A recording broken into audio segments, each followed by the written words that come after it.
स्वागत है आप सभी का आपके अपने यूट्यूब चैनल पर। मैं संशुक्ला आप लोगों का बहुत बहुत स्वागत करता हूं। दोस्तों, आज के वीडियो में हम चर्चा करेंगे बीए फर्स्ट ईयर के सेकंड सेमेस्टर के बारे में। जी हाँ, जो भी हमारे स्टूडेंट बीए फर्स्ट सेमेस्टर का एग्ज़ाम देके सेकंड सेमेस्टर में पहुंच चुके हैं, तो उनका भी एग्ज़ाम बहुत जल्दी होगा। तो इसलिए बीए सेकंड सेमेस्टर के जो भी स्टूडेंट हैं उनके लिए वीडियो बहुत ही इंपॉर्टेंट होगा। और इसमें दोस्तों फोर्थ यूनिट जो आपकी है, यानी आपका जो पेपर है, आपका सिलेबस अपलोड कर दिया गया है चैनल पर। वो सिलेबस अभी तक आपने जिसने नहीं देखा है वो अपना सिलेबस देख लें और चेक कर लें कि कौन कौन से चैप्टर आपको पढ़ने हैं, क्या क्या चीज़ें आपको बीए सेकंड सेमेस्टर में पढ़नी है इंग्लिश में। तो इसमें दोस्तों आपको जो फोर्थ यूनिट यानी 8 यूनिट में टोटल डिवाइड किया गया है पेपर को। जो फोर्थ यूनिट आपकी है, जहाँ से आपका लिटरेचर प्रारंभ होता है, तो ये पहली पोएम आपकी रहेगी। जी हाँ, इस सेकेंड सेमेस्टर में आपको ज़्यादातर पोइट्री के बारे में ही पढ़ना है। तो जो पहली पोएम आपकी है शेक्सपियर साहब की, विलियम शेक्सपियर की, उसी के बारे में क्वेश्चन है। शेक्सपियर साहब से रिलेटेड ये क्वेश्चन है, जो शार्ट आंसर में और वेरी शार्ट आंसर में और लॉन्ग आंसर में भी आप इसका यूज कर सकते हैं, क्योंकि काफ़ी ज़्यादा आंसर इसमें दिया गया है, काफ़ी लाइनें इसमें दी गई हैं। तो जिसका यूज़ जो है वो आप लॉन्ग आंसर, शार्ट आंसर और वेरी शार्ट आंसर में भी कर सकते हैं। तो उन्हीं के बारे में दोस्तों, शेक्सपियर साहब के बारे में ये क्वेश्चंस हैं, इनको आप देख लीजिए फटाफट। बहुत ही इंपॉर्टेंट क्वेश्चन है आपके लिए, इनको तैयार कर लीजिए। उनकी पहली पोएम जो आपकी है, let me to the not marriage of two minds. जी हाँ, यही पोएम आपकी उनकी पहली पोएम है आपके चैप्टर में, आपके कोर्स में। तो इसी से आप के क्लास की शुरुआत करते हैं। तो आइए देखते हैं कि कौन से इंपॉर्टेंट क्वेश्चन हैं जो आपको इस वीडियो में दिखाए जा रहे हैं, आपको आपके वीडियो में इंक्लूड किए गए हैं, आपके लिए बहुत ही महत्वपूर्ण होंगे। तो आइए शुरू करते हैं और देखते हैं क्वेश्चन नंबर 1 क्या है। लिखा है, what is the central idea of the poem true love. जी हाँ, ट्रू लव पोएम जो शेक्सपियर साहब की है, उसकी सेंट्रल आइडिया के बारे में, यानी जो केंद्रीय भाव है, केंद्रीय विचार या केंद्रीय भाव जिसे आप कह सकते हैं सेंट्रल आइडिया का मतलब, तो उसी के बारे में पूछ रहा है कि ट्रू लव जो पोएम है शेक्सपियर साहब की, उसका केंद्रीय भाव क्या है या केंद्रीय विचार क्या है। ओ आर करके अथवा करके लिखा गया है कि चाहे ये क्वेश्चन आए, और चाहे तो ये मेन क्वेश्चन आपके लिए रहेगा दूसरा वाला जो है कि what are the salient characteristics of true love according to Shakespeare. यानी शेक्सपियर साहब के अनुसार, अकॉर्डिंग टू शेक्सपियर साहब के अनुसार सेलिएंट कैरेक्टरिस्टिक यानी मुख्य जो प्रमुख विशेषताएं या प्रमुख गुण हैं ऑफ ट्रू लव, यानी सच्चे प्रेम की प्रमुख विशेषताएं जो हैं वो क्या हैं, इसके बारे में दोस्तों इस क्वेश्चन में पूछ रहा है। तो इसका आंसर आप देखिए कि इसमें आंसर में क्या चीज़ें बताई जा रही हैं। आंसर यहाँ से शुरू होता है, देखिए आप। Shakespeare is the greatest sonneteer in English poetry. जी हाँ, शेक्सपियर साहब क्या हैं, सबसे महान सोनेटियर हैं इंग्लिश पोइट्री यानी अंग्रेजी काव्य में। And his sonnets revolve round the theme of love. और उनकी सोनेट्स जो हैं, उनकी जो कविताएं हैं, जी हाँ, आप जानते हैं कि शेक्सपियर साहब ने बहुत सारी सोनेट्स लिखी हैं। तो वो सोनेट्स जो हैं वो क्या हैं कि revolve round the theme of love, यानी प्रेम के विषय के इर्द गिर्द घूमती हैं, यानी प्रेम के विषय के इर्द गिर्द घूमती हैं, यानी ज़्यादातर उनके सोनेट्स में प्रेम का ही वर्णन किया गया है। उसके आगे लाइनें देखिए दोस्तों,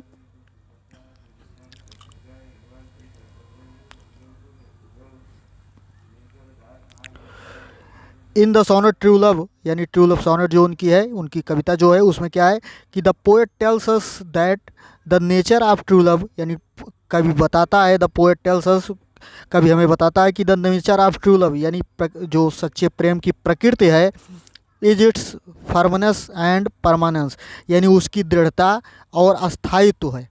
यानी सच्चा प्रेम कैसा होना चाहिए, यानी सच्चे प्रेम की प्रकृति जो होती है वो उसकी दृढ़ता और अस्थायित्व पर डिपेंड होती है, यानी सच्चा प्रेम दृढ़ और अस्थायी होना चाहिए। Once love begins between the two souls, यानी एक बार जब प्रेम जो है शुरू हो जाता है बिटवीन टू सोल्स, यानी दो आत्माओं के बीच में प्रेम जब शुरू हो जाता है, it can neither be ended or changed not changed by any power of the word.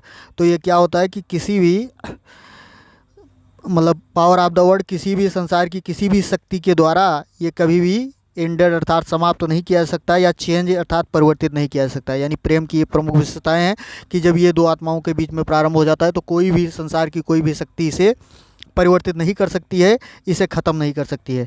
Shakespeare साहब का ऐसा कहना है। आगे देखते हैं कि क्या कहते हैं शेक्सपियर साहब। The true lovers are inseparable and they are always prepared to overcome the worldly obstacles in their path। यानी ट्रू लवर्स जो होते हैं, सच्चे प्रेमी जो होते हैं, वो क्या होते हैं, इनसेपरेबल, यानी उन्हें कभी अलग नहीं किया जा सकता, अभिन्न होते हैं वो।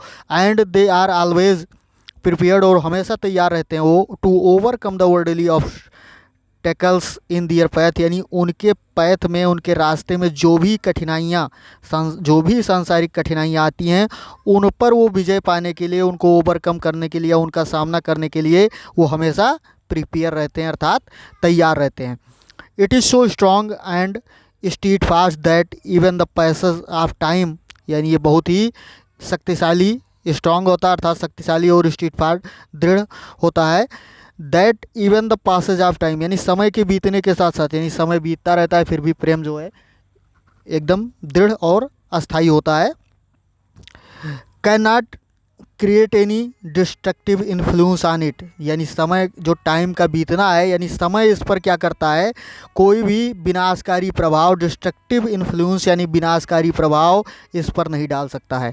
Everything in the world is destroyed with time, यानी सब कुछ संसार में क्या होता है, समय के साथ नष्ट हो जाता है।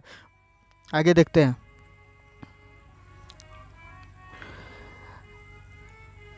In the world destroyed with time, यानी समय के साथ सब कुछ नष्ट हो जाता है। But only true love remains out of its reach, यानी ट्रू लव जो है वो इसकी पहुंच से बाहर रहता है। It faces the storm of misfortune and tempests, यानी ये जो दुर्भाग्यता और कठिनाइयों का तूफान है उसको हमेशा फेस करता है, यानी उसको झेलने के लिए, उसका सामना करने के लिए हमेशा तैयार रहता है, हमेशा सामना करता है।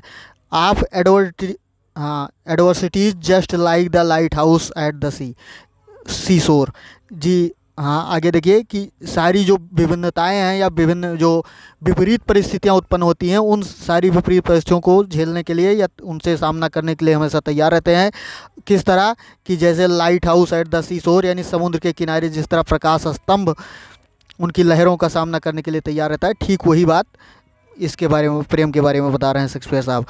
आगे देखिए, moreover it always enlighten and guide the path of life. इसके अलावा जो होता है ये क्या करता है, यानी ट्रू लव जो है वो क्या करता है, always enlighten and guides the path of life, यानी हमेशा ये प्रकाश से भरता है और गाइड करता है, यानी मार्गदर्शन करता है द पैथ ऑफ लाइफ, जीवन के रास्ते को, जीवन के पथ को क्या करता है, ये मार्गदर्शित करता है सच्चा प्रेम। And takes the lovers to divinity, जी हाँ, और लवर्स को क्या करता है, डिवाइनिटी अर्थात इनको, जिसे आप स्वर्ग कह सकते हैं, या स्वर्ग तक पहुंचाने की कोशिश करता है, या उनको मतलब दैवीय रूप प्रदान करता है। नेक्स्ट क्वेश्चन देखते हैं। क्वेश्चन नंबर 2 क्या है कि write a note on the structure of a Shakespearean sonnet. जी हाँ, शेक्सपियर साहब के सोनेट का स्ट्रक्चर आपको बताना है, उसकी संरचना क्या है, इसके बारे में आपको बताना है। जी हाँ, बहुत ही इंपॉर्टेंट क्वेश्चन है, बहुत ही महत्वपूर्ण क्वेश्चन है दोस्तों। शेक्सपियर साहब की जहाँ भी बात होती है तो उनके सोनेट्स की जो मतलब स्ट्रक्चर है, चूँकि उन्होंने एक स्पेशल प्रकार की सोनेट जिसको शेक्सपियरियन सोनेट के नाम से जानते हैं लिखा था, सोनेट्स के रूप को उन्होंने चेंज कर दिया था, तो इसके बारे में ज़रूर पूछा जाता है कि उनकी जो सोनेट की स्ट्रक्चर हैं, यानी उनकी रचना का जो ढंग है, किस तरह उन्होंने सोनेट की रचना की है, इसके बारे में दोस्तों ये क्वेश्चन बहुत ही ज़्यादा इंपॉर्टेंट है, बहुत ही ज़्यादा पूछा जाता है। तो इसको आप देख लीजिए कि इसका आंसर क्या है, कैसी उनकी संरचना है सोनेट की। तो आंसर में देखते हैं, the sonnet writing first began in Italy. जो सोनेट की राइटिंग थी, उस सोनेट का लेखन था, वो कहाँ पर सबसे पहले शुरू हुआ, इटली में शुरू हुआ। जी हाँ, इटली में सबसे पहले शुरू हुआ। और शेक्सपियर साहब कहाँ के थे, इंग्लैंड के थे। जी हाँ, सोनेट का मतलब दोस्तों आप समझ रहे हैं, सोनेट ये फॉर्म्स ऑफ पोएट्री का एक मतलब फॉर्म्स ऑफ पोएट्री है, अर्थात पोएट्री का एक प्रकार है सोनेट। जिस तरह सोनेट, बालाड, लिरिक, एपिक, ये सारे क्या हैं, फॉर्म्स ऑफ पोएट्री हैं। आपको फॉर्म्स ऑफ पोएट्री पढ़ना है, उसके बारे में भी आपको बताया जाएगा, सोनेट क्या होती है, डिटेल में वो सारे क्वेश्चन अपलोड किए जाएंगे। तो अभी जान लीजिए कि सोनेट एक छोटी मतलब 14 लाइन की एक रचना होती है। इसमें ये भी क्वेश्चन आता है कि सोनेट्स में कितनी लाइनें होती हैं, तो 14 लाइन्स होती हैं। ये आप जाने रहिए कि सोनेट में कितनी लाइन्स होती हैं, 14 लाइन होती हैं दोस्तों। 14 अर्थात 14 लाइनें होती हैं सोनेट में, इसको आप जाने रहिए। अब यहाँ से देखते हैं दोस्तों कि the sonnet writing first began in Italy, यानी सबसे पहले इटली में इसकी रचना शुरू हुई। And it was divided into 2 parts, और इसे 2 भागों में बांटा गया, the octave and the sestet. यानी ऑक्टेव का मतलब होता है कि 8 लाइनों का छंद जो होता है, एंड सेस्टेट का मतलब 6 लाइनों का छंद। यानी टोटल आपको बताया गया कि 14 लाइन्स होती हैं, अर्थात 14 लाइनें होती हैं। तो 8 और 6 2 खंड में इसको डिवाइड किया गया, 2 पार्ट में डिवाइड किया। यानी पहले 8 लाइनों का एक समूह रखा गया और उसके बाद 6 लाइनों का। When Shakespeare came to compose sonnet, यानी जब शेक्सपियर साहब सोनेट को कंपोज करने आए, यानी सॉनेट की रचना करने आए, he brought about the change in its structure. तो उन्होंने क्या किया, इसकी संरचना में चेंज कर दिया, परिवर्तन किया उन्होंने।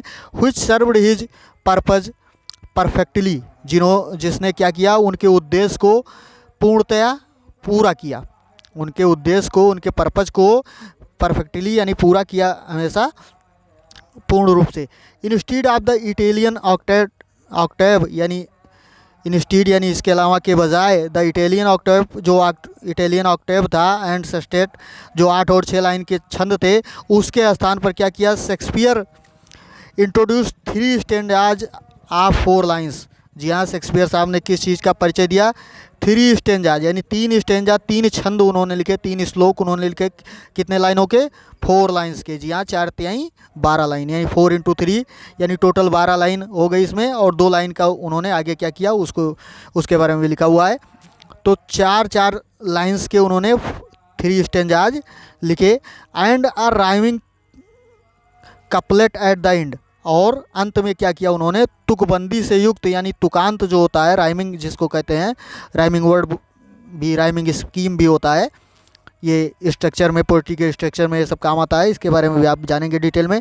तो उन्होंने अंत में एक तुकांत कपलेट अर्थात दोहा लिखा एट द एंड, यानी अंत में, यानी 4 लाइन की 3 छंद उन्होंने लिखे, 3 स्टैंजाज उन्होंने लिखे, उसके बाद 2 लाइन का उन्होंने क्या किया, एक कपलेट लिखा अर्थात एक दोहा लिखा।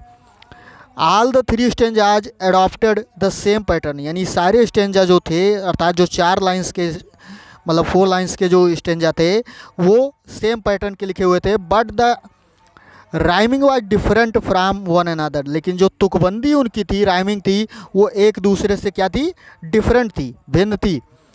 In each of them the first line rhymed with the third line, यानी पहली लाइन जो थी, इन सब में जो पहली लाइन थी वो क्या थी, तीसरी लाइन से तुक खाती थी। एंड द सेकेंड विथ 4, और जो दूसरी लाइन थी वो चौथे लाइन से तुक खाती थी। यानी पहली लाइन का जो राइम स्कीम था वो थर्ड लाइन से, मतलब तीसरी लाइन से मैच करता था, और जो सेकंड वाली लाइन थी वो फोर्थ वाली लाइन से। आगे देखते हैं दोस्तों।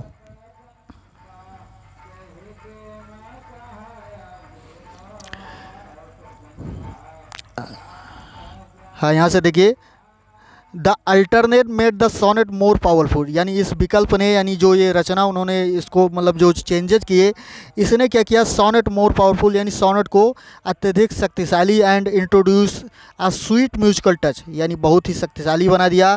और किस चीज़ का परिचय दिया, अ स्वीट म्यूजिकल टच, अर्थात एक मधुर संगीतमय स्पर्श का परिचय दिया, स्वीट म्यूजिकल टच का परिचय दिया। So the arrangement was AB CD CD EF EF, अर्थात जो अरेंजमेंट था, यानी उसके जो अरेंजमेंट, यानी जो जिस तरह से उन्होंने अरेंज किया, वो किस तरह से अरेंज था, AB ये उसका राइम स्कीम का क्रम है, AB CD CD and EF EF।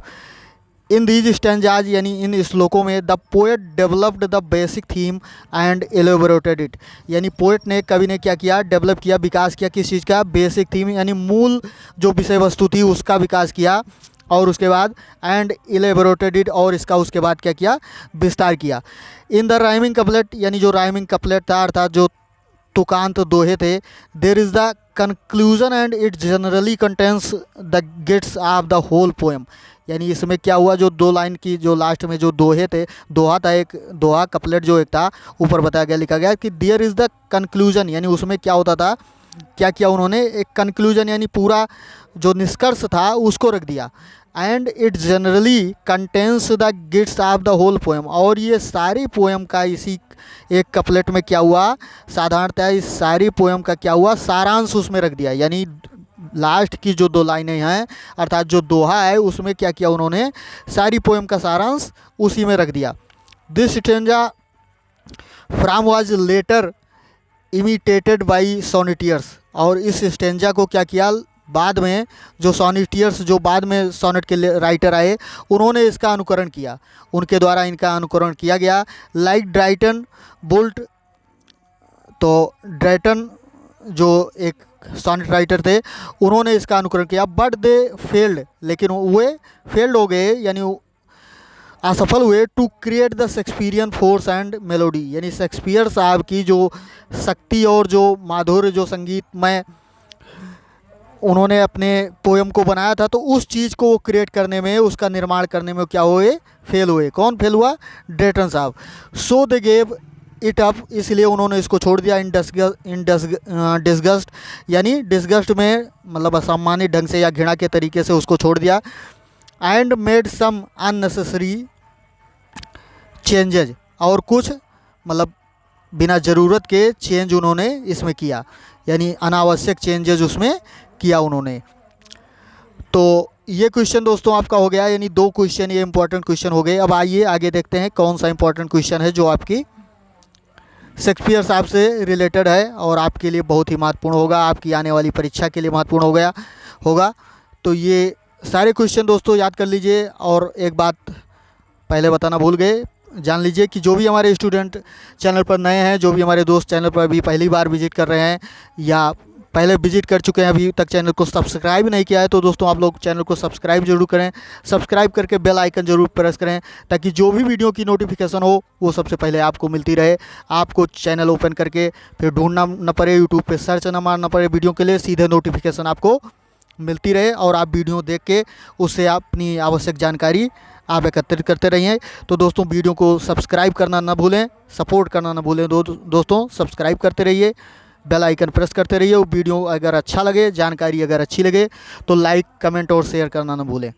तो आइए दोस्तों अगला क्वेश्चन देखते हैं। नेक्स्ट क्वेश्चन नंबर 3 है कि राइट अ नोट, एक नोट लिखना, एक लेख लिखना, एक टिप्पणी लिखनी है। ग्रेटनेस ऑफ शेक्सपियर, यानी शेक्सपियर साहब की महानता पर, एज अ सॉन्टियर, यानी सॉन्टियर के रूप में शेक्सपियर साहब की महानता पर आपको क्या करना है, एक लेख लिखना है। या ऐसे क्वेश्चन आ जाए कि मतलब चेंज करके कि शेक्सपियर साहब एक बहुत ही महान सोनेटियर थे, इस बात पर आप टिप्पणी करिए। तो इस तरह यानी शेक्सपियर साहब की सोनेट के राइटर के रूप में एक बहुत बड़े महान मतलब कंपोज़र थे, बहुत बड़े महान रचयिता थे। तो इस बात से रिलेटेड कोई भी क्वेश्चन आता है तो आप आंसर में आसानी से इसको लिख सकते हैं। आंसर में देखते हैं कि क्या चीज़ें हैं इसमें, क्या बताई गई हैं शेक्सपियर साहब के बारे में। कि Shakespeare is counted among the greatest sonneteers in English poetry, यानी शेक्सपियर साहब की गणना जो है, काउंटेड अर्थात वो गिने जाते हैं, उनकी गणना होती है किन चीज़ों में, एमंग द ग्रेटेस्ट सोनेटियर्स, यानी जो महान सोनेटियर्स हैं, सोनेट राइटर हैं, उनके बीच में उनकी गणना की जाती है। महान सोनेट राइटर के रूप में उन्हें जाना जाता है इन इंग्लिश पोएट्री, यानी अंग्रेजी काव्य में। ही कंपोज्ड 154 सोनेट्स। जी हाँ, उन्होंने कितनी सोनेट्स लिखे हैं, उन्होंने 154 अर्थात 154 सोनेट उन्होंने लिखी हुई है। तो 154 सोनेट ये जाने रहिए दोस्तों, ये वेरी शॉर्ट आंसर में आपका आ सकता है कि उन्होंने कितनी लिखी है सोनेट्स। तो आप क्या करेंगे, 154 अर्थात 154 सोनेट शेक्सपियर साहब ने लिखी हुई है। तो इसके बारे में आप बता सकते हैं। अब आप देखते हैं आगे, देखिए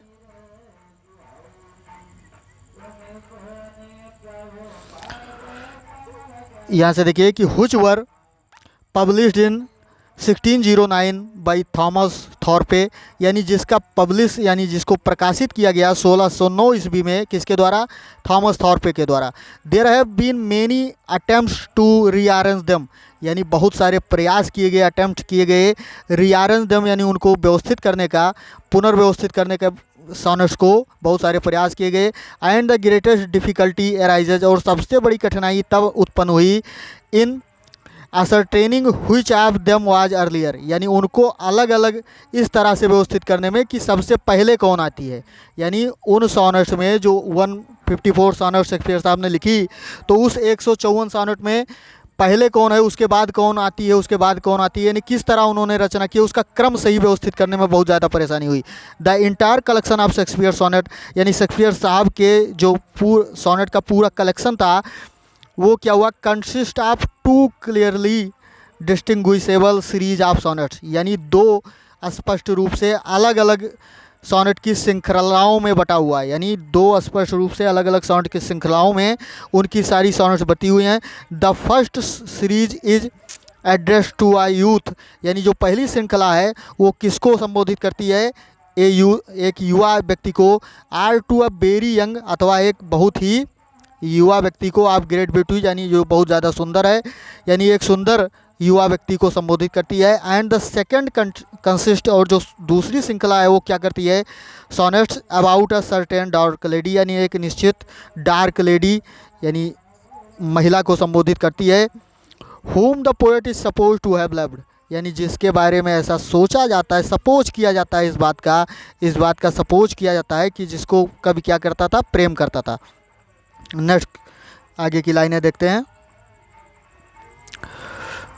यहाँ से देखिए, still only speculation have been made regarding the death, लेकिन फिर भी क्या है कि जो उसके मतलब उसके डेट से रिलेटेड जो चीज़ें हैं, यानी दीना उसके प्रकाशन के डेट से रिलेटेड, द आर्डर उसके क्रम से, and identity of mister WH, और WH एंड WH की पहचान से, आइडेंटिटी से, एंड द डार्क वोमेन अर्थात डार्क वोमेन, और जो मिस्टर WH जो दोनों के मतलब दोनों को संबोधित करके उन्होंने सोनेट्स लिखी है, तो उन दोनों की पहचान, तारीख और उनके क्रम यानी पोएम्स के क्रम में क्या है, बहुत ज़्यादा भिन्नताएं हैं। रिगार्डिंग देयर क्वालिटीज़, यानी उनके क्वालिटी से, उनकी गुणों से संबंधित, इट विल सफिस, यानी ये पर्याप्त है, दैट वर्स एंड फार्म, यानी जो पद्य हैं, रचना जो है, एंड फार्म और रूप है, can not be better moulded to the melodious, यानी उनके मतलब माधुर्य से वो बहुत ज़्यादा घुल मिल नहीं पाए हैं, उसमें मोल्ड नहीं हो पाए हैं, बहुत ज़्यादा घुल मिल नहीं पाए हैं। आगे देखते हैं। हाँ, यहाँ से देखिए, to the melodious suggestions of beauty, जी हाँ, सौंदर्य के जो माधुर्य सुझाव थे उससे क्या हुए हैं कि वो बहुत ज़्यादा मोल्ड उसमें नहीं हो पाए हैं, बहुत ज़्यादा मिल नहीं पाए हैं, उनके वर्स और फार्म जो थे, अर्थात पद्य और रूप जो उसके थे। दो दियर स्किल, हालांकि उनकी जो स्किल थी, उनकी कुशलता जो थी, कैप्टिवेट्स अस, यानी हमको बहुत ज़्यादा आकर्षित करती है, प्रभावित करती है। दियर इंटेंसिटी इज़ मोर अपीलिंग, यानी उनकी जो तीव्रता है वो बहुत ज़्यादा प्रभावशाली है। They are rich in metaphor and various of melody, यानी उनमें जो थे उनकी रचनाओं में क्या है, मेटाफर का बहुत ज़्यादा यूज हुआ है। मेटाफर का मतलब दोस्तों आप समझ रहे हैं कि रूपक होता है, ये फिगर ऑफ स्पीच का पार्ट है, मेटाफर उसका रूप है। तो रूपक और मेलोडी का प्रयोग जो है, विभिन्न मेलोडीज का प्रयोग जो उसमें किया गया है, यानी उनकी रचनाएं जो हैं वो मतलब मेटाफर और मेलोडी से एकदम भरी हुई हैं। तो दोस्तों आज के वीडियो में इतना ही। शेक्सपियर साहब के बारे में 3 क्वेश्चन आपके इंपॉर्टेंट क्वेश्चन हो गए, इनको आप रख लीजिए, ये आपकी परीक्षा की दृष्टि से बहुत ही महत्वपूर्ण हो गए। और दोस्तों एक बार वीडियो को लाइक, शेयर और कमेंट करना ना भूलें। आज के वीडियो में दोस्तों इतना ही, मिलते हैं अगले वीडियो में। धन्यवाद, जय हिंद।